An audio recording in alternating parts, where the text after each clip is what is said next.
In the predominantly Palestinian neighborhood of Silwan, in Israeli-annexed East Jerusalem, hundreds of residents gathered to demonstrate against eviction and demolition orders issued by Israeli authorities. The protest drew local families, Israeli peace activists, and several foreign supporters. They marched through the narrow streets that wind down the slopes south of the old city, calling for an end to what they describe as forced displacement.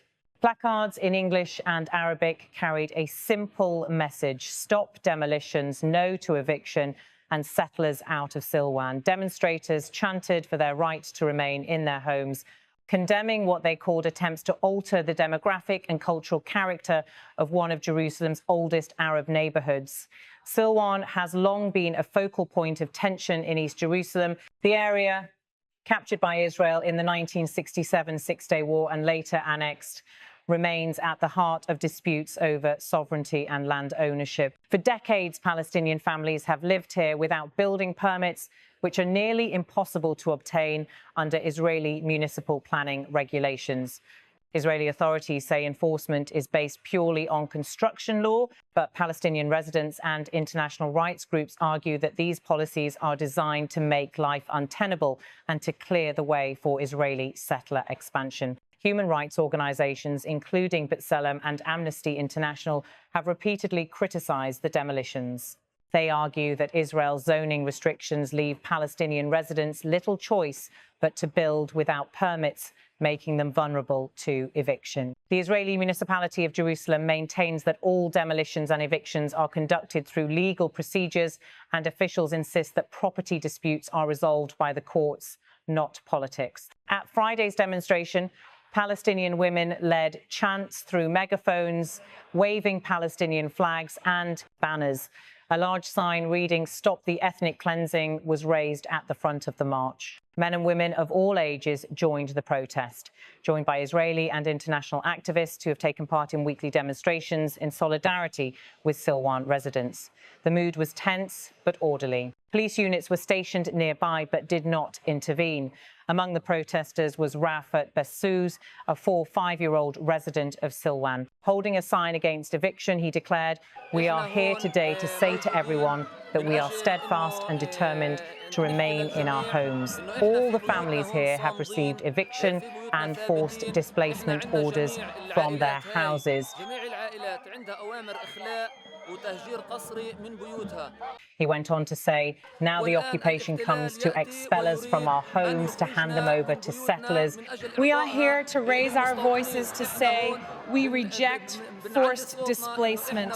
By what right should we, our children, our fathers, our mothers, and our families be uprooted from our homes? We are here to raise our voices loud and clear. No to displacement, no to eviction."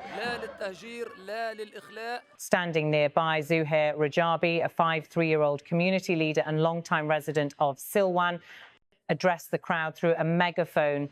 "We want to send a message these families. Where are they supposed to go? Where can they live? There's no place, not even in Jerusalem." Our message is to the European countries, to the international community, to the whole world: we are the rightful owners of this land. Those who want to drive us out of our homes must provide housing and places for these families to live. The demonstration took place amid a new round of demolition and eviction notifications affecting dozens of homes across Silwan's Batan al-Hawa and al-Bustan quarters.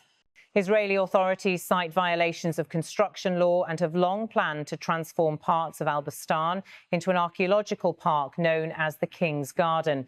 Critics say the project's real aim is to remove Palestinians from strategic areas close to the old city and expand settler presence under the pretext of cultural preservation. Palestinian officials denounced the demolition plans, describing them as part of a broader policy to change the demographic balance of East Jerusalem. The Palestinian Ministry of Foreign Affairs issued a statement this week calling on the United Nations and the European Union to intervene, warning that continued demolitions could amount to a humanitarian and political crime. Israel has not commented specifically on the Silwan protest, but has repeatedly stated that all cases are subject to judicial review and due process. The question of forced evictions in East Jerusalem remains deeply sensitive. It touches on competing national claims and the unresolved status of the city. Israel considers the entire city its unified capital, while Palestinians see East Jerusalem as the future capital of a sovereign Palestinian state. Most countries, including EU members, do not recognize Israel's annexation and regard East Jerusalem as occupied territory under international law. The protests in Silwan recall earlier demonstrations in Sheikh Jarrah, another East Jerusalem neighborhood where eviction cases in 2021 sparked international outrage and helped trigger widespread unrest that eventually escalated into conflict between Israel and Hamas. Many in Silwan fear that history may repeat itself if evictions continue. While there has been no official reaction yet from foreign governments to this latest demonstration, European missions in Jerusalem have previously voiced opposition to house demolitions and settlement expansion. The European Union has stated that such actions are illegal under international law and undermine the prospects for a negotiated peace. The United Nations Office for the Coordination of Humanitarian Affairs has documented an increasing number of demolitions in East Jerusalem and across the West Bank, noting that they frequently target homes built without permits that are nearly impossible for Palestinians to obtain. Silwan's location gives it exceptional strategic and symbolic significance. It sits immediately below the southern wall of the Old City and the Al-Aqsa Mosque compound, known to Jews as the Temple Mount. Israeli settler organizations, including Elad and Ateret Kohanim, have worked for decades to expand Jewish residency in Silwan. Through the City of David archaeological project, they have promoted excavation and tourism activities that Palestinians say are politically motivated and serve to legitimize the settlers' presence. Archaeological digs and park developments in the area are officially administered by the Israel Nature and Parks Authority, but residents claim they are excluded from decision-making and that such projects often result in restrictions on movement or land expropriation. At the protest, many participants expressed fear that demolitions will intensify in the coming weeks. Some said they have received formal eviction notices, giving them limited time to appeal. Others said they lack the financial resources to hire lawyers or relocate if their homes are destroyed. A local women's committee pledged to continue holding weekly demonstrations until the orders are suspended. Community organisers have established contact with legal aid groups and human rights NGOs to prepare collective legal challenges. Witnesses at the scene said Israeli police filmed the demonstration but did not intervene as long as it remained peaceful. Several officers were stationed on rooftops overlooking the crowd, while others maintained a cordon around key junctions. The march lasted less than 2 hours before dispersing without incident. Beyond the legal and political dimensions, the looming demolitions carry heavy social and economic consequences. Silwan is already one of the most densely populated and impoverished neighbourhoods in East Jerusalem.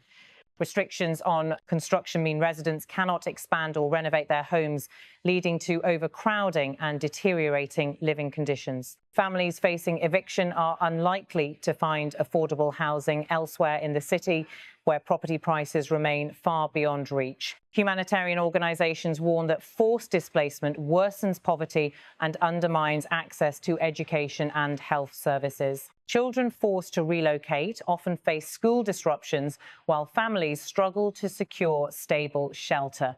The roots of today's disputes stretch back over a century. Jewish trusts owned property in parts of Silwan during the Ottoman and British Mandate periods. After 1948, when East Jerusalem came under Jordanian control, Palestinian refugees settled in these areas. Following Israel's 1,967 occupation and subsequent annexation, settler groups revived old ownership claims, leading to protracted court battles. Israeli courts have tended to accept the historical deeds presented by these groups, while rejecting Palestinian counterclaims, citing lack of legal standing or insufficient documentation. Palestinians and their advocates argue that this creates a one-sided legal system that institutionalizes dispossession, while Israeli officials maintain the courts operate independently and apply property law equally to all. As evening fell over Silwan, demonstrators began to disperse. Children climbed onto balconies to wave flags, and elderly residents looked on from the doorways of homes that may soon face demolition orders. Community leaders vowed to continue peaceful resistance and to appeal to international bodies for protection. For now, the situation in Silwan remains unchanged. Israeli eviction and demolition orders are still active, legal challenges are ongoing, and families live under the uncertainty of losing their homes. Residents insist they will not leave, echoing the words heard throughout the protest that they remain steadfast, determined to stay in the homes their families have occupied for generations.